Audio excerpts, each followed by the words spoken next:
This is the FFR Trading Market Minute, and again, this is a daily candlestick chart of the SPY.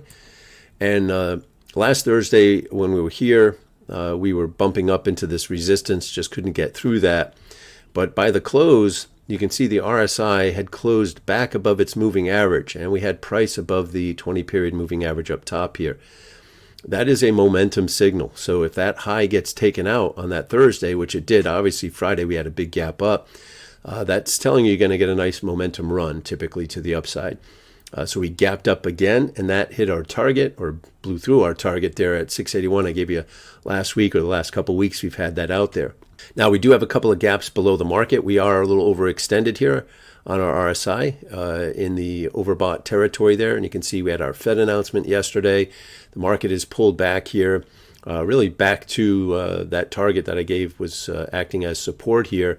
But these gaps below the market, again, about 80% of the time, those gaps will fill. Question is when, right? So you got moving average support right below that second gap there at the moment.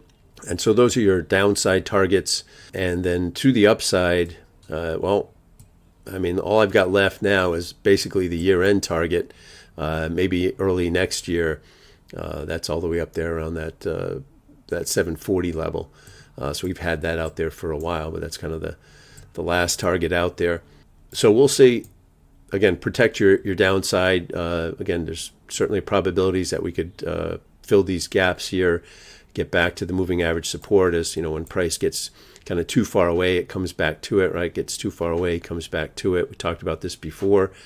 All right, so we've gotten pretty far away from that moving average. So the moving average obviously will come up and meet the price if we get any pullback here. All right, so just keep an eye for that. We are overextended here. Be careful being a new buyer of anything up here, and maybe wait for a good pullback to get some re-entry there. Some of the economic data set for next week. Monday's ISM manufacturing PMI. Wednesday, we've got ADP employment and ISM services PMI. And then Friday, average hourly earnings and the big non-farm payrolls report. Hope that helps. Have a great rest of your trading week. Have a great Halloween. We'll see you back next week in the FFR Trading Market Minute.